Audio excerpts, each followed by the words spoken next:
Autonomic gaming.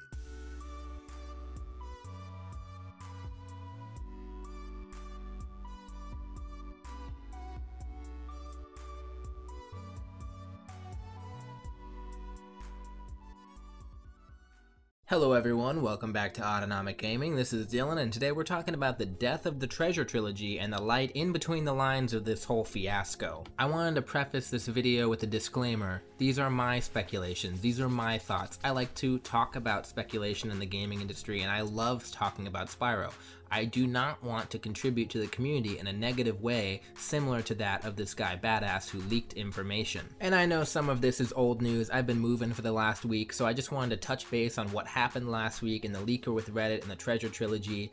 This guy came out and apologized, even though I thought it was kind of a half-hearted apology. Essentially, Reddit user Badass, spelled like an idiot with a 4 for the A, leaked information about Spyro. He was the one that coined the name Treasure Trilogy, when in all honesty he had no actual information from the inside. He basically used his credibility from a leak that he had from Black Ops 4 to convince the fan base that he actually had good information about Spyro when he didn't. He basically lied, and he talked about that later on in his apology, that it was fun trolling the fans when this fan base has not only been trolled for many years about remasters with, you know, fake trailers on YouTube. This guy genuinely got enjoyment out of this. And I think that's really what made my hair stand up about the whole situation. He was very nonchalant in his apology, and he said it was fun while it lasted, trolling the fan base, regardless of whether this guy is being cynical or, I don't know, maybe he's got a poor sense of humor that we just don't understand.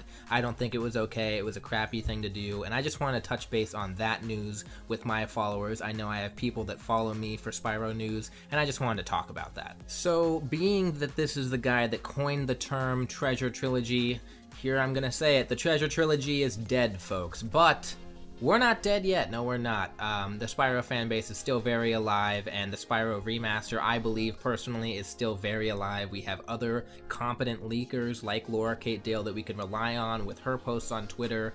So just because this guy made a mistake does not mean that the remaster is off. I don't believe that. Furthermore, today there's going to be an Activision stream. I saw some rumblings about that on the Spyro subreddit. There's also going to be an Activision stream tomorrow, and it's actually confirmed that it's going to be talking about the Crash Bandicoot Insane Trilogy, which is very interesting to me. We're talking about Crash Bandicoot, who may or may not have a hidden playable demo of Spyro in the beginning of it. Now, I'm not getting too excited for this stream. It's this random out of the blue stream at the end of March. What's that all about? I don't know. The stuff didn't pay off with GDC. From the 23rd came and went, and we didn't hear anything from Activision, which I was a little skeptical about hearing a AAA title at GDC this year.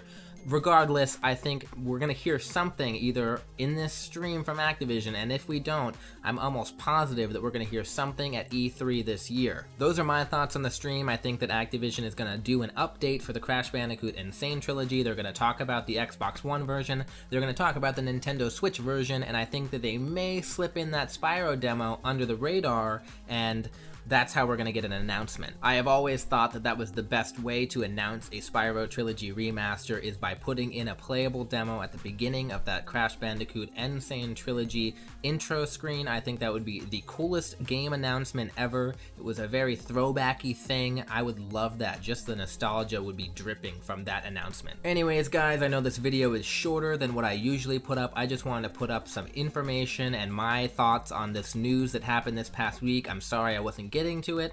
We've been moving houses and I haven't had Wi-Fi for the past couple of days, so I think that this little recap video gets all of everyone on the same page, and my thoughts are all on the same page, and I think from here moving forward the fan base is very optimistic. We all just want to see a remaster. I think if we keep talking loud enough, Activision will have no choice but to answer us. But also, just to touch on that disclaimer for this video again that I talked about at the beginning, we need to just take everything with a grain of salt, especially with these quote-unquote leakers who have inside information. We need to take it with a grain of salt. The community doesn't need to go into an uproar every time someone talks about the game.